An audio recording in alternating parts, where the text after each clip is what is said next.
Hello, my name is Mr. Wilke. We've been learning about statistics and probability. So today we're going to talk about probability with a two-way table. We're going to talk a bit about probability using Venn diagrams. So let's start with clearly a two-way table. So just looking up here, let's see if we can understand how to read this.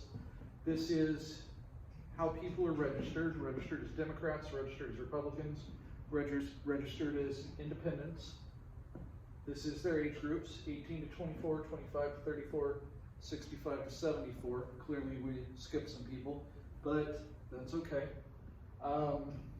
This is counts, so the totals, 28, 18, 50, add them up, you get 96. This is the marginal distributions, okay? It's in the margins, it's the totals. So if I asked, what's the probability that we choose someone at random who's a Democrat? Well, how many Democrats are there? There are 94 out of 290, so we just write, so probability Democrat is 94 out of 290. I could reduce that. I could, I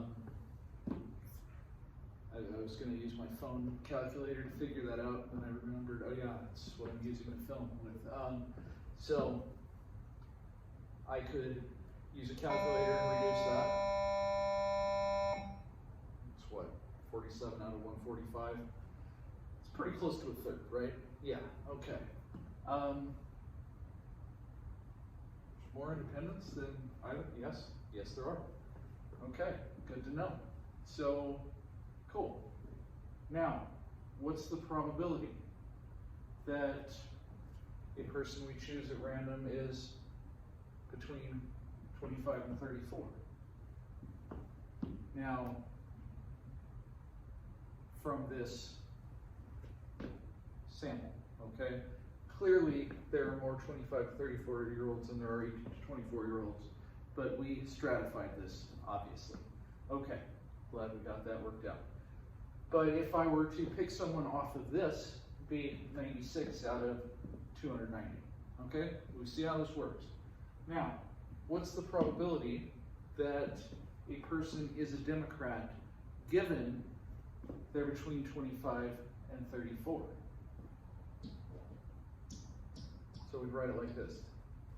Democrat given that they're between 25 and 34 would be 32 out of 96. That's 1/3, right? What's the probability that they're an independent given that they're between 65 and 74? That'd be 35 out of 98. Okay, do we see how this works? Good, we can read a two-way table, we can interpret a two-way table, we can calculate probabilities with a two-way table. Excellent, okay, wonderful. So, good, let's move on and talk about Venn diagrams.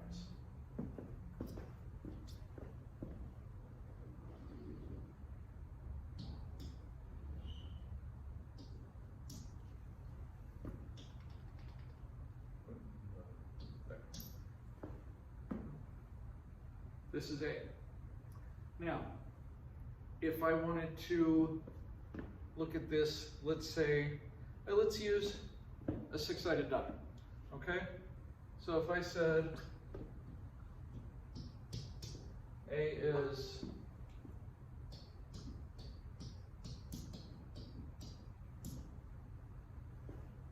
less than 3.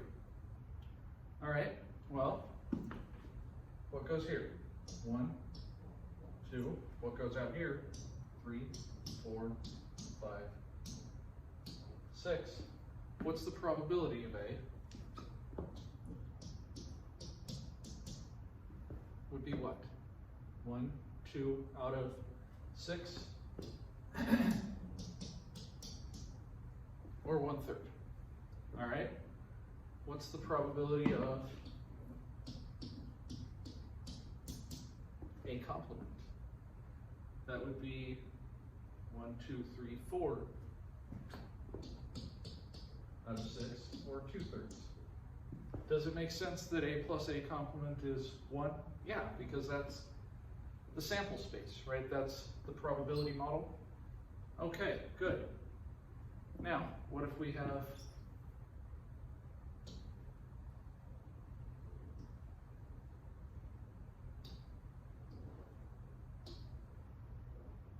A and B? Well, let's learn some words. So,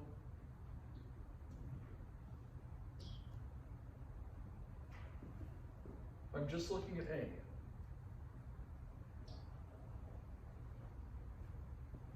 Would be that one, right?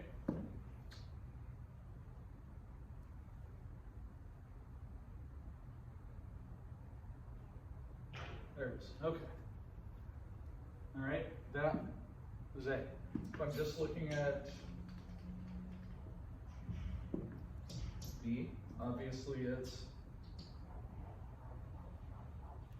that, right? Easy enough, okay.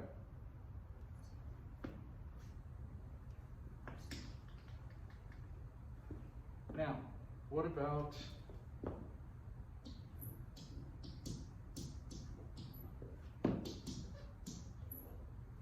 the union, which we symbolize with this? It's not a U, but it looks like a U. That's the symbol for union. So A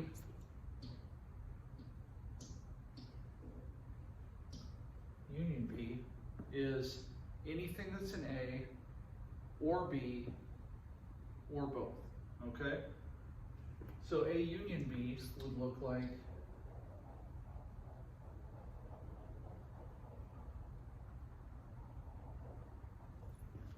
that, okay? A union B would be anything in A or B, okay? So if we say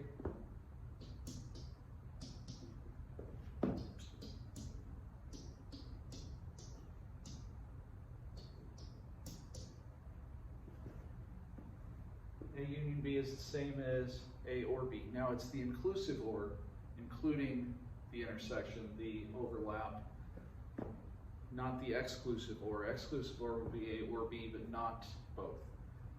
But with union, we talk about the inclusive or, A union B, all right?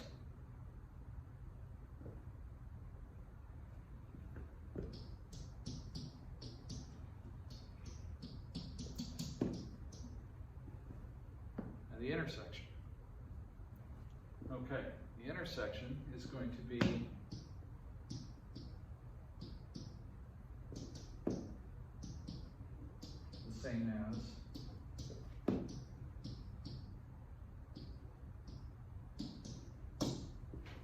A and B. So the intersection is just going to be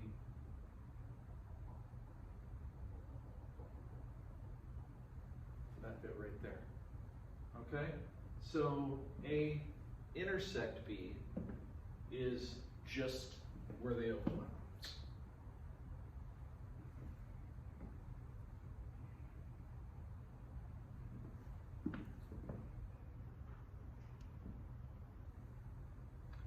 All right. I thought it would delete, but maybe it didn't.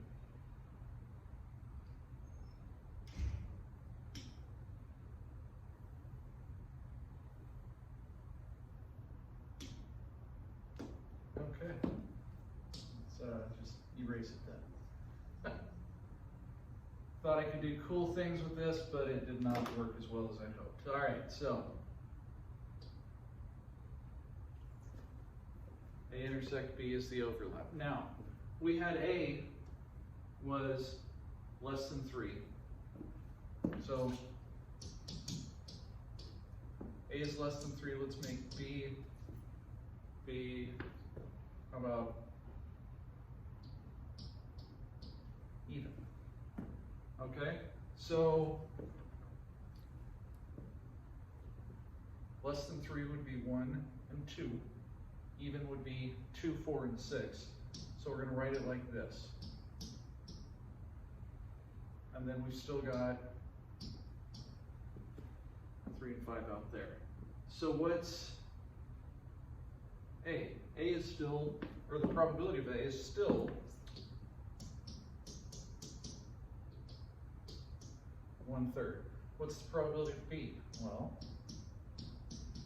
B is this circle, that's 2, 4, 6, 3 out of 6, or 1/2. What's A union B?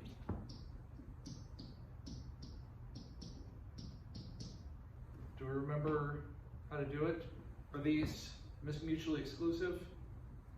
No, right? No, because there's an overlap, right? If they're mutually exclusive, they would look like this. So if it was less than 3, greater than 4, those would be mutually exclusive. These are not mutually exclusive. So it's the probability of A plus the probability of B minus the probability of A and B, or A intersect B. Well, that's 1/3. I'm going to rewrite it as 2/6 plus 3/6 minus 1/6 is 4/6, or 2 out of 3. 1, 2, 3, 4 out of 6. It works, okay? What's the probability of A and B? 1 out of 6, right? Okay? Do we see how this works with the Venn diagram? Good, okay. Now, we're going to start talking about conditional probabilities next time, but I want to go over just a little bit about conditional probabilities.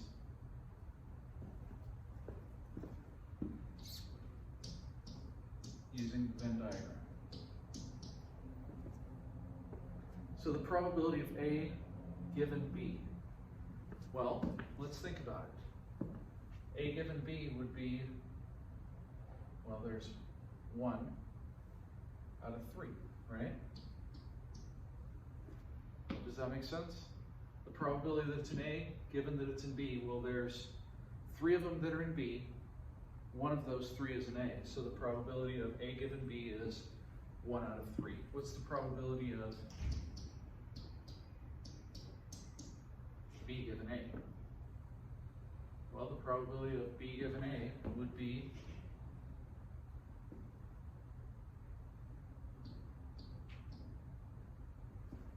1 out of 2, right? Okay, if it's in A, probability that's in B is in 1 out of 2. Now, what do you notice about these?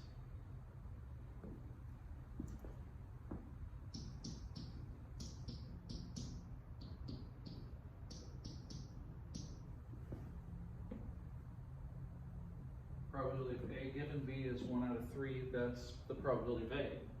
B given A is 1 out of 2, that's the probability of B. What this means is